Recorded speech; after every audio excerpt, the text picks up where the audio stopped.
Most people think they know how the American Revolution started.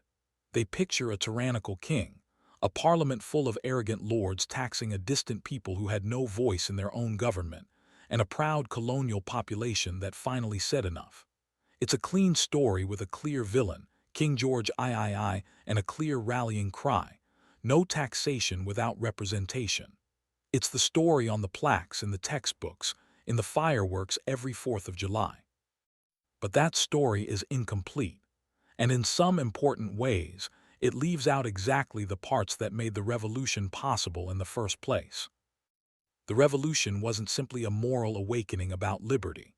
It was also a financial collision, a currency law that gutted the colonial money supply, a land grab gone wrong that enraged some of the wealthiest men in America, a corporate bailout that helped trigger the most famous act of protest in American history, and a class of debt-strapped planters and merchants who had very personal, very material reasons to want independence from London. None of this erases the genuine ideals at stake. But if you only tell the liberty story, you miss why the revolution happened when it did, and who exactly was standing at the front of it. So let's go back. Not to July 4th, 1776. Let's go back to February of 1763, to a peace treaty signed in Paris that, on the surface, looked like the greatest triumph in British history. The Treaty of Paris ended the 7 Years' War, known in America as the French and Indian War, and it gave Britain control of nearly all of eastern North America. France was pushed off the continent. Britain's empire had never been larger, but that victory came at a staggering cost. Britain's national debt had roughly doubled during the war, and the government in London now faced the question every empire eventually faces: who pays for the war that was just won? Parliament's answer was straightforward. The colonies had benefited from British protection, so the colonies should help cover the bill. That decision set off a chain of policies that historians usually tell you about. But the order and the mechanics matter more than most textbooks let on. The first blow actually wasn't a tax at all. In 1764, Parliament passed the Currency Act, extending to all 13 colonies a rule that had already applied to New England. It banned the colonies from issuing new paper money as legal tender and required existing paper currency to be phased out. British merchants had lobbied hard for this. They were tired of being repaid in colonial paper that was often worth far less than its face value. But the colonies were already short on hard currency. Most gold and silver coin that came into America quickly flowed back out to pay for British imports, and paper money was one of the only tools colonial governments had to keep trade moving. A Philadelphia merchant named Daniel Roberto would later describe the resulting cash shortage as the worst he had ever seen. Farmers and planters who depended on local paper credit were hit especially hard. Adam Smith himself would later criticize the policy in The Wealth of Nations as harmful to colonial commerce. Here's the part that rarely makes it into the popular version of the story. At the time it passed, most colonists didn't even list the Currency Act among their major grievances. It's only in hindsight, after the Stamp Act crisis exploded a year later, that Americans folded it into the larger pattern of parliamentary overreach. In other words, the economic squeeze came first. The political framing came after. And the squeeze kept tightening.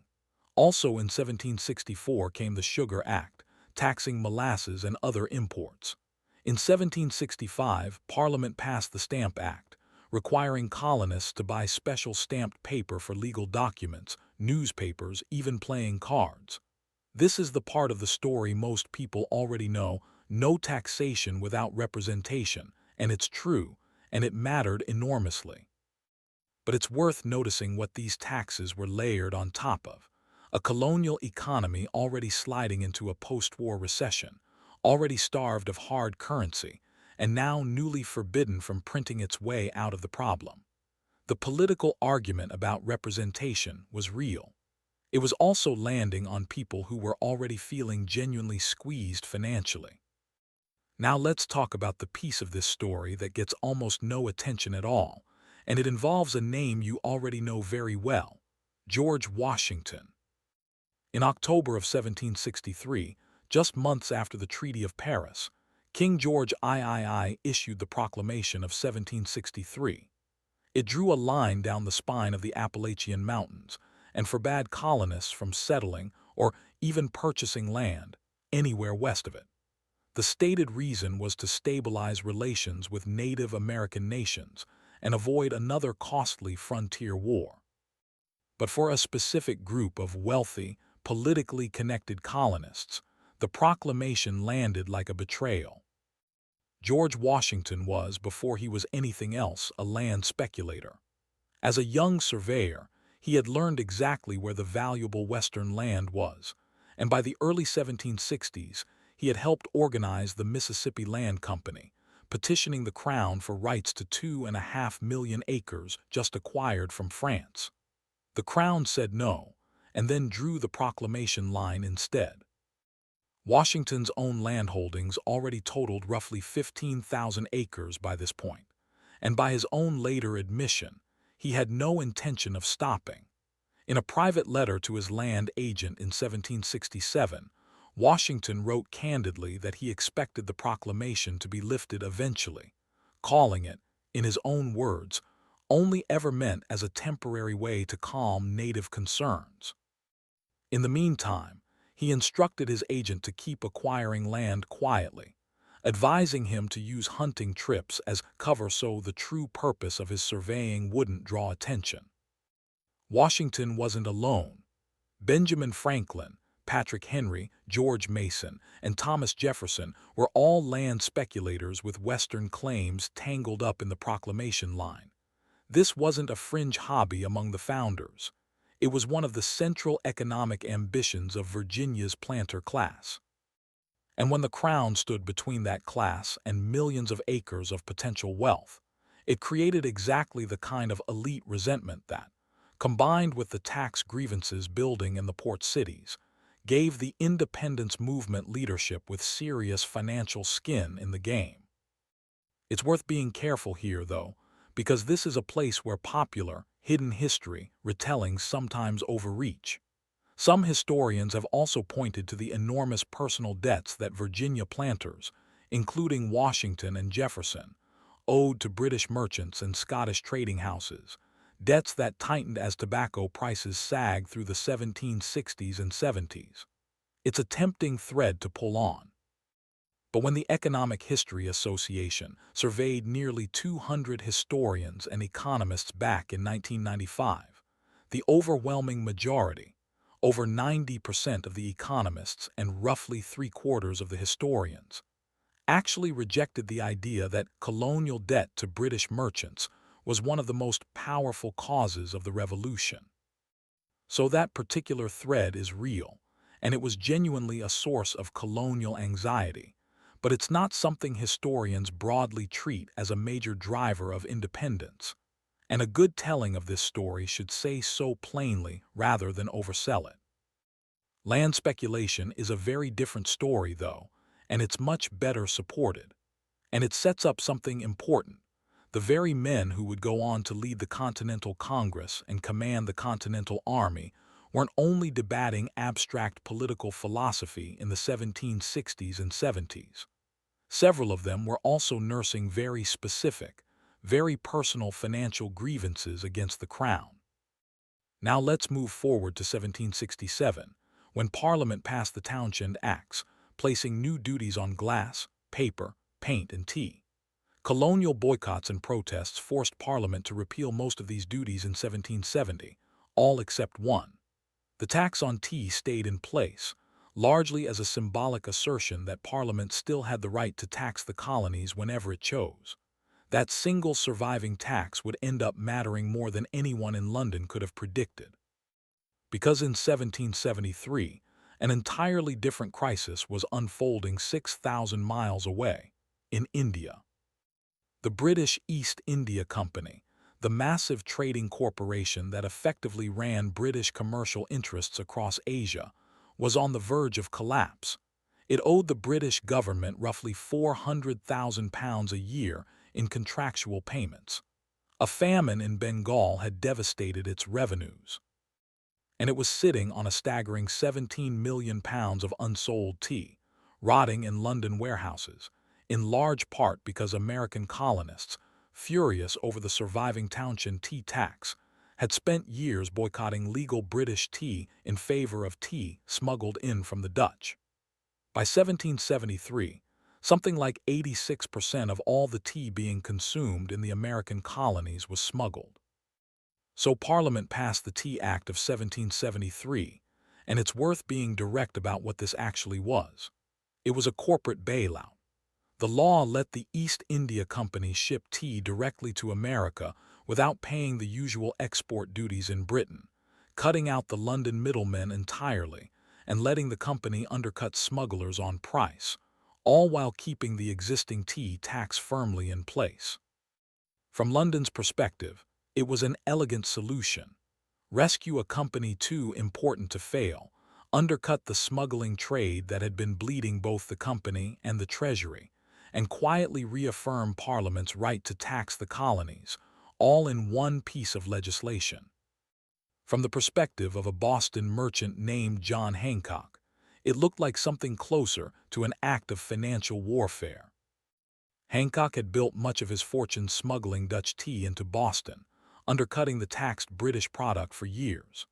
By the early 1770s, he was carrying close to £11,000 sterling in debt to his London bankers, and his profits from tea were already sliding. If the East India Company could suddenly sell cheaper, legal tea directly in American ports, Hancock's smuggling operation, and a good chunk of his personal fortune, stood to be wiped out almost overnight. He wasn't the only one exposed. Merchants across every major port city who made a living importing and reselling tea, legally or otherwise, faced the same threat from a corporation that could now bypass them completely. So when the tea ships arrived that autumn, the resistance that followed wasn't purely a protest over constitutional principle, even though the language of the protest, "No taxation without representation," absolutely was. It was also colonial merchants defending their own trade from being wiped out by a government-backed monopoly. In New York and Philadelphia, colonists successfully pressured the East India Company's agents to resign and sent the tea ships back to Britain before they could even unload. In Charleston, the tea was left to rot on the docks. In Boston, the royal governor refused to let the ships leave, setting up a standoff that could only end one way. On the night of December 16, 1773, a group of colonists, some loosely disguised as Mohawk warriors, and Hancock himself deeply involved in organizing the resistance through Boston's Sons of Liberty, boarded 3 East India Company ships and dumped roughly 92,000 pounds of tea into Boston Harbor. Parliament's response was swift and severe. In 1774, it passed a series of punishing laws the colonists called the Intolerable Acts, closing Boston's port entirely until the destroyed tea was paid for and stripping Massachusetts of much of its self-government. Rather than isolating Massachusetts, as London had hoped, the crackdown pushed the other colonies to close ranks. Delegates from across the colonies convened the First Continental Congress in September of 1774. 18 months later, the war had already begun at Lexington and Concord, and the Congress was drafting a Declaration of Independence. Now let's bring all of these threads together, because the true story of the American Revolution isn't simply liberty against tyranny.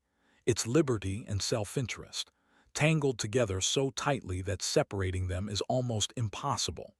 You had a British government drowning in war debt, looking to the colonies to help pay it off. You had a currency act that strangled the colonial money supply before a single new tax was even proposed. You had a proclamation line that blocked some of the wealthiest, most politically connected men in Virginia from Western land. They had already spent years and small fortunes trying to secure. You had a series of taxes that were, in absolute terms, fairly modest, but that landed on merchants and consumers already squeezed by currency shortages and a post-war recession. And you had a corporate bailout for a struggling trading company that threatened to destroy the livelihoods of the very merchants who would go on to help lead the resistance. What historians get wrong when they tell this story quickly is treating it as a purely ideological uprising, as if a population spontaneously discovered the value of liberty and rose up in its defense. That framing isn't false, exactly. The ideas mattered. Men like Jefferson and Adams and Paine wrote and argued about natural rights and representative government with genuine conviction, and those ideas would go on to shape a nation and inspire movements around the world for the next 250 years. But ideas rarely move armies and merchants and legislatures on their own. They move fastest and hardest when they line up with money, land, and survival. The revolution succeeded in part because the men writing the pamphlets about liberty were often the same men who stood to lose fortunes, land claims, and livelihoods if the status quo continued. That combination, principle reinforced by self-interest, is a far more durable engine for political change than principle alone. It's also worth resisting the urge to swing too far the other way. Some retellings of this story try to reduce the entire revolution to cynical economic calculation, and the honest answer, backed by how historians who actually study this era see it, is more complicated than that too. The debt to British merchants theory, for instance, sounds compelling, but most economic historians who have actually studied the ledgers don't rate it as a primary driver. The real picture is messier and more human. Genuine philosophical conviction, real anger over political representation, and very concrete financial grievances, all reinforcing each other unevenly across different colonies, different classes, and different individuals. And it's worth remembering who carried the weight of all of this outside the drawing rooms of Virginia and the counting houses of Boston. Farmers whose credit dried up under the Currency Act. Laborers in port cities where trade slowed to a crawl during the post-war recession. Women across the colonies, like the more than 50 signers of the Edenton Tea Party resolution in North Carolina in 1774, who organized their own boycotts of British tea and cloth, turning household consumption itself into a form of political resistance. The revolution wasn't just financed and led by wealthy speculators and merchants. It was carried, at real personal cost, by ordinary colonists who had far less land and far less money at stake, and who often believed in the cause with an intensity the wealthier founders sometimes lacked. That's really the honest lesson here. The men who led the revolution were not simply noble idealists, and they were not simply calculating opportunists either. They were both, in different measures at different times, often without fully realizing it themselves. Understanding that doesn't make the Declaration of Independence any less remarkable a document. If anything, it makes the achievement more impressive. That out of this tangle of currency crises, land disputes, corporate bailouts, and genuine philosophical conviction, a group of colonies actually managed to articulate something as enduring as the idea that governments derive their just powers from the consent of the governed. If you found this deeper version of the story worth your time, subscribing is honestly the best way to make sure the next one of these lands in your feed. We've got several more true origin breakdowns like this one coming, digging into the parts of American history that get flattened into a single clean sentence in most textbooks. And since we've got people watching from every corner of the country, drop a comment and tell us what city or state you're texting from. Always curious how far these stories travel. See you in the next one.